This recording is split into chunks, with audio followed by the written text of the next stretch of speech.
कभी नोट कीजिएगा, ये बात नोट कीजिएगा कि जितने भी बड़े ट्रेडर्स होते हैं ना, बड़े प्रो ट्रेडर्स, ठीक है, आप उनके चार्ट के ऊपर ना सिर्फ कैंडल स्टिक्स ही देखेंगे, ठीक है, कैंडल स्टिक्स ही देखेंगे। अभी कैंडल स्टिक क्या होता है, कैंडल स्टिक पैटर्न क्या होता है, मैं ना शायद आपको एक एक चीज़ ऑन स्क्रीन नहीं, बट जो जो कंसेप्ट बताने वाला हूँ ना, सिंपल वो कंसेप्ट माइंड में बिठाएं और उसके थ्रू मार्केट को एनालाइज करें। You will see the result. मुझे आगे बाद में कमेंट में बता दीजिएगा। इससे पहले कि वीडियो स्टार्ट करूं, मेरे जो भी भाई दोस्त लोग वो कहते हैं ना ब्रोकर ढूंढ रहे हैं, ठीक है, लिंक इन द डिस्क्रिप्शन जाइए, लिंक मैंने दिया हुआ है, इनसाइड यूएई है या आउटसाइड यूएई है, आप उस लिंक से रजिस्टर करें, directly dedicated account manager under my, वो कहते हैं ना मैं देख रहा हूँ सब कुछ, अगर कोई मसला मसाला आप डायरेक्टली मुझे मैसेज कर सकते हैं। Let's come towards the topic. Candle stick pattern, ठीक, कैंडल स्टिक डिफरेंट किस्म की होती हैं, ठीक है, लेकिन जो मेन कैंडल स्टिक रखी जाती हैं ना, वो होती हैं जापानीज़ कैंडल स्टिक पैटर्न, ठीक है। अब जापानीज़ कैंडल स्टिक पैटर्न क्या होता है, आपने देखा होगा चार्ट के ऊपर, कहेंगे अली भाई इतनी बेसिक बात ना करें। अगर ये बेसिक से ये कंसेप्ट समझ लिया ना, तो आपके लिए एडवांस लेवल ऑटोमेटिकली समझा हुआ है। ये मेरी बात समझ लें। एक होती है रेड कैंडल, एक होती है ग्रीन कैंडल, ठीक है, दोनों की एक होती है सॉलिड बॉडी और एक होती है लाइनें ऊपर नीचे, जैसे विक बोला जाता है, ठीक है। एक होता है ओपन प्राइस, एक होता है क्लोज प्राइस, एक होता है हाई प्राइस और एक होता है वो कहते हैं लो प्राइस। मार्केट कितनी हाई गई है वहाँ पे उसकी विक बनाती है, मार्केट कितनी लो गई है उस कैंडल में उसकी विक बनाती है, कहाँ से मार्केट स्टार्ट हुई है वो उसकी ओपन प्राइस है, कहाँ पे मार्केट क्लोज हुई है वो उसकी क्लोजिंग प्राइस है। क्या ये कैंडल ग्रीन में बंद हुई है या रेड में बंद हुई है? ग्रीन में बंद हुई है तो इट मीन्स बायर मार्केट थी, रेड में बंद हुई है तो इट मीन्स सेलर मार्केट थी। बड़ी सिंपल कंसेप्ट है और ये सबको पता है, मुझे पता है, ये आप सब लोगों को पता है। अब आप कहेंगे कि भाई इस चीज़ को बताने का मुझे मकसद क्या है? आप एक काम करें, सादा चार्ट करें, बिल्कुल सादा चार्ट, और कैंडल्स के कलर भी ना ग्रीन और रेड ही रखिएगा। मेरे भाई पता नहीं कोई ब्लैक रख लेते, कोई वाइट रख लेते, आप लोगों को कंसेप्ट समझ नहीं आता। Red mean selling, green mean buying, ठीक है।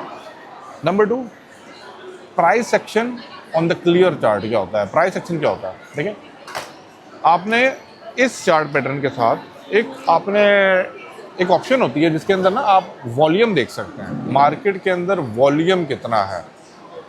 अगर आप ट्रेडिंग व्यू पे जाते हैं तो एक आपको ना एक कैंडल देता है, वो वॉल्यूम कैंडल। मेरे भाई दोस्त लोग जो जानते हैं वॉल्यूम कैंडल को, ज़रा नीचे कमेंट करके बताएं, वॉल्यूम कैंडल से आप ट्रेड करते हैं कि नहीं, ठीक है। वॉल्यूम कैंडल को ना आप ट्रेड में ले लें, ठीक है। उसमें क्या होगा कि आपको नीचे के वॉल्यूम्स देखने नहीं पड़ेंगे। कुछ लोग साइड पे वॉल्यूम लगाते हैं कि मार्केट में ऑर्डर्स, ठीक है, क्या वॉल्यूम चल रहा है, कुछ लोगों का नीचे पड़ा होता है। मैं कहता हूँ कैंडल स्टिक के अंदर ही आप वॉल्यूम को ले लें, ठीक है। अब कैंडल स्टिक के अंदर जब आपने वॉल्यूम ले लिया तो आपको पता लगेगा ये जो कैंडल स्टिक बनी है ये थिक बनी है या थिन बनी है। बड़ी इंपॉर्टेंट बात है, मैं आपको ऑन स्क्रीन भी शायद दिखा सकूँ तो मैं दिखाऊंगा, थिक बनी है या थिन बनी है। अब देखें, ग्रीन की कैंडल थिक बनी है ना, इट मीन्स बायर मार्केट के अंदर है और हैवी बायर मार्केट के अंदर है, पैसा मोटा लेके आया हुआ है बाय करने के लिए। अगर उसके बाद ग्रीन रेड कैंडल बनी है और वो थिन बनी है ना, थिन, तो इट मीन्स कि सेलर मार्केट में आया लेकिन ज़्यादा पैसा लेके नहीं आया। माइंडसेट क्लियर हुआ? अब क्या है, आपको पता है इतना मोटा कैंडल बना है, ठीक है, इतना तो नहीं मोटा बनेगा लेकिन फिर भी समझ गए ना, हाँ, मोटा कैंडल बना है एक ग्रीन का, बाय का, उसके बाद पतली पतली 2 सेल की बनी है। अब आपको पता है यार मार्केट में बायर तगड़ा आया, उसको मारने के लिए सेलर छोटे छोटे आया, इसका मतलब मार्केट फिर बाय पे जाएगा। That is the mind game. लेकिन ये चीज़ आपने ज़्यादा वर्क कब करती है, जब आप डिसाइड करते हैं कि मार्केट के अंदर सपोर्ट क्या है और रेजिस्टेंस क्या है। When you decided the support and resistance, उन लेवल्स के ऊपर को अगर ट्रेड को आप एग्जीक्यूट करेंगे ना, यू विल मेक, मैं कहता हूँ 80% आप पैसा बना सकते हैं अगर इसी कंसेप्ट को रखें। छोड़ दें इंडिकेटर, मैं नहीं कहता RSI ओवरबॉट ओवरसोल्ड, इसके ऊपर मैं अलग वीडियो बना दूंगा। जो RSI वाले करने हैं, जो MACD वाले हैं, जो CCI वाले हैं, जो इंडिकेटर्स के ऊपर ट्रेडिंग कर रहे हैं, उनके लिए एक अलग वीडियो बनाऊंगा। ये सिंपल चार्ट के ऊपर जो वॉल्यूम के ऊपर ट्रेड करते हैं ना, अब वो वॉल्यूम आपको प्राइस सेक्शन बता रहा होता है, प्राइस सेक्शन, ठीक है। आपको देखें, एक बंदा ट्रेड करने वाला है ना, उसको आप चार्ट के सामने बिठा देना, चार्ट के सामने, उसको कुछ भी नहीं पता, आप उससे कहेंगे यार तू देखता रहे चार्ट, देखता रहे, उसको कुछ भी नहीं पता। वो देख रहा है, चाहे ऊपर जा रही है कैंडल, नीचे जा रही है कैंडल, ऊपर जा रही है कैंडल, नीचे जा रही है, रेड हो रही है, ग्रीन हो रही है, रेड हो रही है, ग्रीन हो रही है।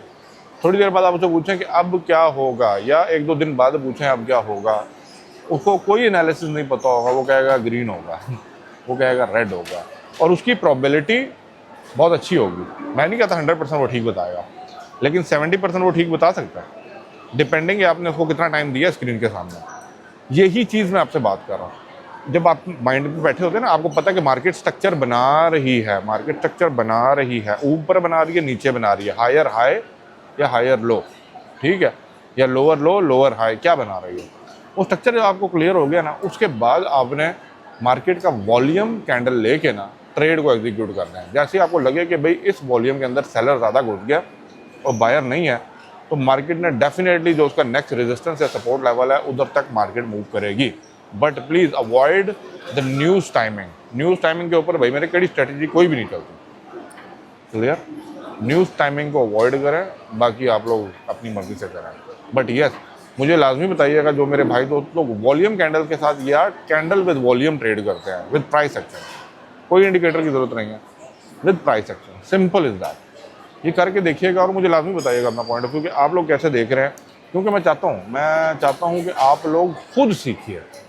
आप लोगों की लोड ना पड़े, उनके मोंदे नहीं चाहिए आपको अपनी बंदूकें चलाने के लिए। आपकी अपनी बंदूक, अपनी गोलियां, अपना सामान हो, चलाइए। जितना ज़्यादा आप कोशिश करेंगे, जितना ज़्यादा आप सीखेंगे, उतना ज़्यादा it will work for you. But हाँ, अगर आज भी आप बैठे हैं ना कि यार ओ जी मोबाइल उठाओ, सिग्नल आया, तो मैं आपको ना अपनी एक एग्जांपल देता हूँ, बड़े मज़े की बात है। अली भाई ने ना ऐसे ही एक टेलीग्राम का बड़ा चैनल है, उसका ना ग्रुप ज्वाइन किया। मैं चेक करता रहता हूँ मार्केट में चल रहा क्या, मैंने कहा चलो देख लेते हैं। वहाँ पे जी सिग्नल आता है गोल्ड का, ठीक है, गोल्ड का है जी बाय, ये टीपी, ये स्टॉप लॉस। मैंने डेमो अकाउंट पे, ऑनेस्टली डेमो पे, क्योंकि मैं पता है कि भाई मैंने वो ट्रेड इमीडिएटली उसी प्राइस के ऊपर ऑन कर ली। मार्केट मेरे अगेंस्ट जा रही है, मार्केट मेरे अगेंस्ट जा रही है। अब वो अगेंस्ट जाके एक लेवल ऐसा आता है कि जहाँ पे मार्केट साइडवेज हो जाती है और वो स्टॉप लॉस के बिल्कुल करीब लगी हुई है। अब मुझे ये समझ नहीं आ रही कि मैं मार्केट में आ तो गया हूँ, लॉस में भी चल रही है ट्रेड, क्लोज कर दूँ या वेट कर लूँ।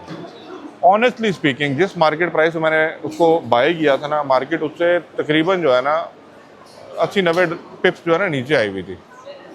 अब मैं इंतज़ार कर रहा हूँ, 4 दिन लगे तो मार्केट फिर ऊपर आई, थोड़ा सा ऊपर आई, अभी उधर भी नहीं पहुंची कि ब्रेक इवन मिले, मार्केट ने ड्रॉप किया, स्टॉप लॉस हिट कर दिया। 4 दिन मैंने वेट किया और 4 दिन बाद मैंने नुकसान किया।